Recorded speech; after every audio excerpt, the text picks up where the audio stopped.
HT वितरण तंत्र में ब्रेकडाउन मेंटेनेंस संभावित फॉल्ट की पहचान और सुधारने के उपाय की वीडियो प्रस्तुति में आपका स्वागत है। यहाँ हम सीखेंगे कि एचटी डिस्ट्रीब्यूशन नेटवर्क के सब ट्रांसमिशन यानी 66 केवी से 11 केवी लाइनों का रखरखाव कैसे करते हैं। नमस्कार, मेरा नाम R.K. शर्मा है और मैं TPDDL के सब ट्रांसमिशन ग्रुप का प्रधान हूं। सब ट्रांसमिशन नेटवर्क 66 केवी, 33 केवी और 11 केवी लाइनों का नेटवर्क एक वितरण कंपनी में होता है। एचटी डिस्ट्रीब्यूशन नेटवर्क में मुख्य दोष ओवर करंट, ओवर वोल्टेज, बाहरी एजेंसी द्वारा दुर्घटना, प्राकृतिक आपदा जैसे कि आंधी, तूफान, बवंडर, बारिश, ओस, बर्फबारी इत्यादि है। एचटी सिस्टम नेटवर्क में दोषों को 4 भागों में विभक्त कर सकते हैं। ये हैं ट्रांसफार्मर पर, स्विच गियर पर, भूमिगत लाइनों और ओवरहेड लाइनों पर। आइए पहले ट्रांसफार्मर पर विचार करते हैं। यह पावर ट्रांसफार्मर है। यह 33 केवी और 66 केवी लाइन को 11 केवी में बदलता है।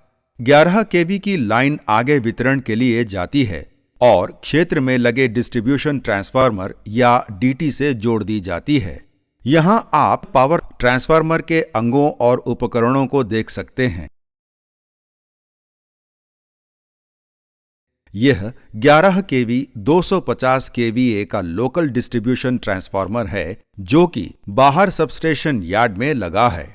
आइए अब सामान्य ब्रेकडाउन जो ट्रांसफार्मर में होते हैं देखते हैं। एक पेड़ टूटकर प्लिंथ माउंट ट्रांसफार्मर के ऊपर गिर गया है और उसने एचटी बुशिंग, जंपर इत्यादि को क्षति पहुंचाई है। एक बिल्ली ट्रांसफार्मर के ऊपर चालू लाइनों के बीच फंसकर मर गई है। एचटी बुशिंग पोर्सलेन की बनी होती है। जैसे कि आप चित्र में देख रहे हैं, ये खुले में होने की वजह और तापमान में एकदम अंतर आने के कारण साधारणतया चटक जाती है। यहाँ पर फ्लैश के कारण सेरामिक की परत फट गई है। नीचे दिए चित्रों में उन्हें बदलने के बाद का चित्रण किया हुआ है। यहाँ पर कोनों से टूटी उपरोक्त एचटी बुशिंग को बदल दिया है। यहाँ पर फटी हुई परत वाला उपरोक्त एचटी बुशिंग को बदल दिया है। नीचे दिए हुए उदाहरणों में ट्रांसफार्मर से तेल के रिसाव कहां से होते हैं दर्शाया गया है।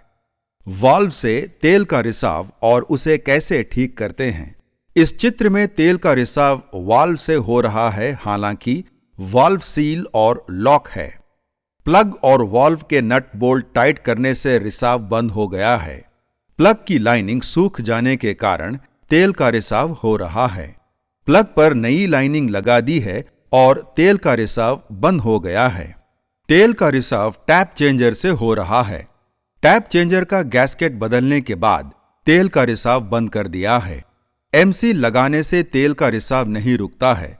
यहां सॉकेट पर एमसी लगाने के बावजूद तापमान में परिवर्तन होने के कारण लीकेज नहीं रुकी है।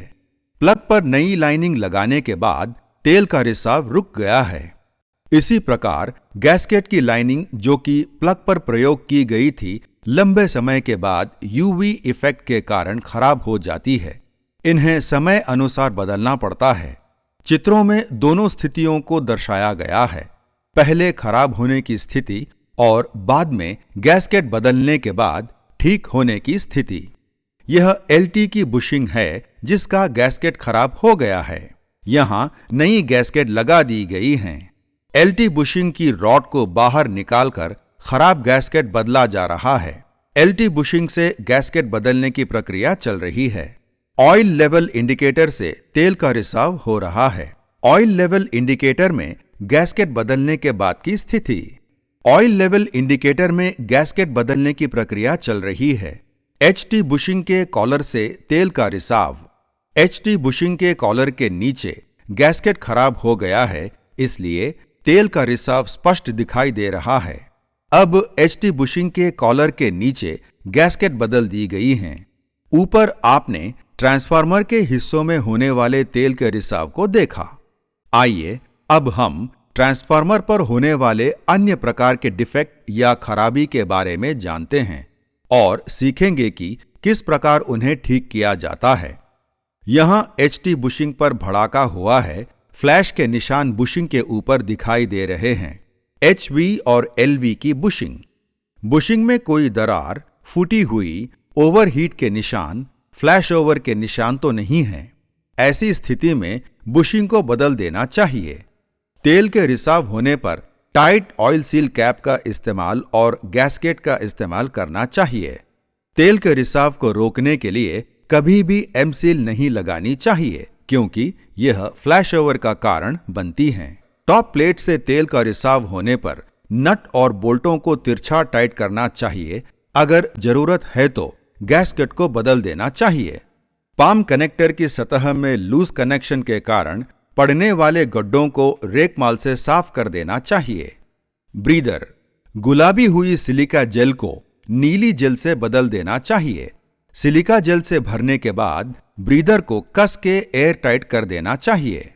इस चित्र में आप देख सकते हैं, नमी के कारण कंजर्वेटर टैंक में अंदर से पानी की बूंदें और जंक लगा हुआ है। यह कन्वर्टर टैंक में ऑयल गेज लगा हुआ है। Explosion went diaphragm. डायाफ्राम को देखें, कहीं वह फटा हुआ तो नहीं है। अगर फटा है तो बदल देना चाहिए। मैगर या इंसुलेशन टेस्टर से IR वैल्यू टेस्ट करना। डिस्ट्रीब्यूशन ट्रांसफार्मर की इंसुलेशन रेसिस्टेंस या IR वैल्यू HT से LT के बीच, HT से अर्थ के बीच और LT से अर्थ के बीच चेक करनी चाहिए। यह वैल्यू कम से कम 50 मेगा ओम होनी चाहिए। आइए अब HT स्विच गियर के फॉल्ट को देखते हैं। साधारणतया HT के स्विच गियरों में शॉर्ट सर्किट करंट के कारण फ्लैश हो जाता है या वो फट जाते हैं। ट्रिपिंग मैकेनिज्म में देरी होने के कारण ये हादसा होता है, जिसमें टर्मिनल या बस चैम्बर कार्बोनाइज हो जाते हैं। रिंगमैन यूनिट के केबल चैम्बर में फ्लैश हो गया है। सारा चैम्बर अंदर से कार्बोनाइज हो गया है।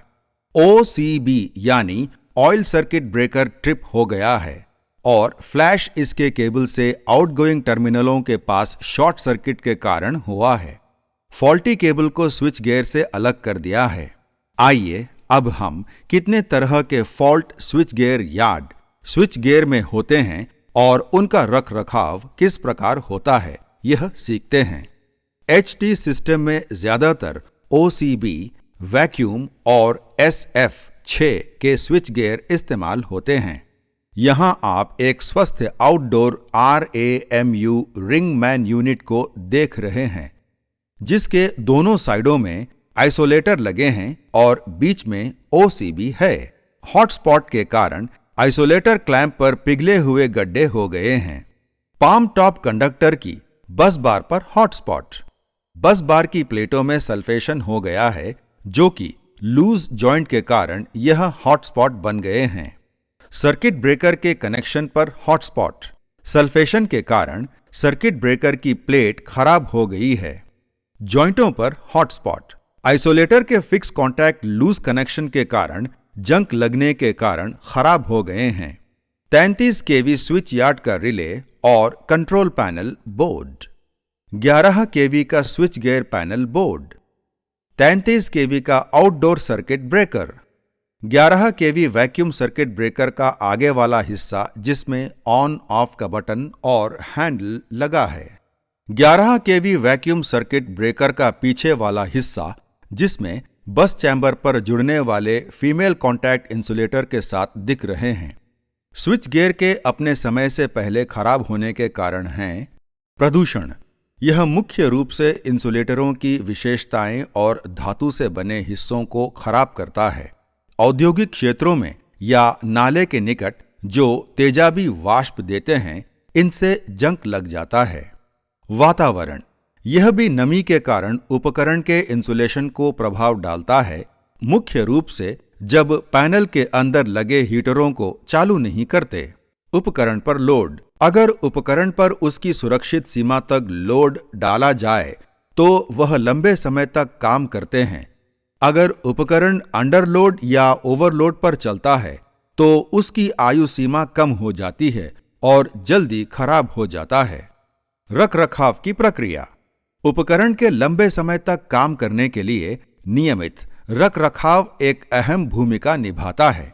एक तरफ अच्छी रखरखाव प्रक्रिया उपकरण से लंबे समय तक काम लेती है, वहीं दूसरी तरफ गलत रखरखाव प्रक्रिया उपकरण को जल्दी खराब कर देती है। Thermal imaging. इस तकनीक में एक थर्मल इमेजिंग कैमरे का उपयोग किया जाता है। थर्मल कैमरा जब किसी जगह पर केंद्रित किया जाता है तो वह ऊष्मा की स्थिति को बता देता है।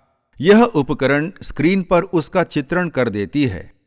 प्रिवेंटिव मेंटेनेंस के काम पर यह यंत्र अब एक आवश्यक उपकरण बन गया है, क्योंकि यह ये बता देता है कि हीट या ऊष्मा कहां से अधिक निकल रही है, पाइप से या उपकरण से, वह भी अपनी सीमा से या अधिक मात्रा में।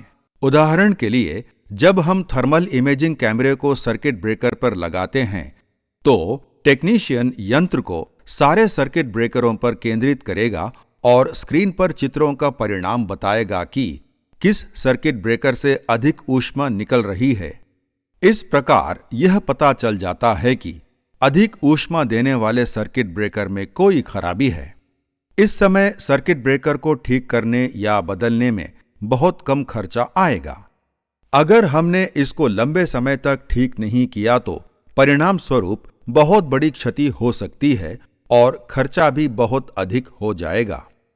Thermal imaging camera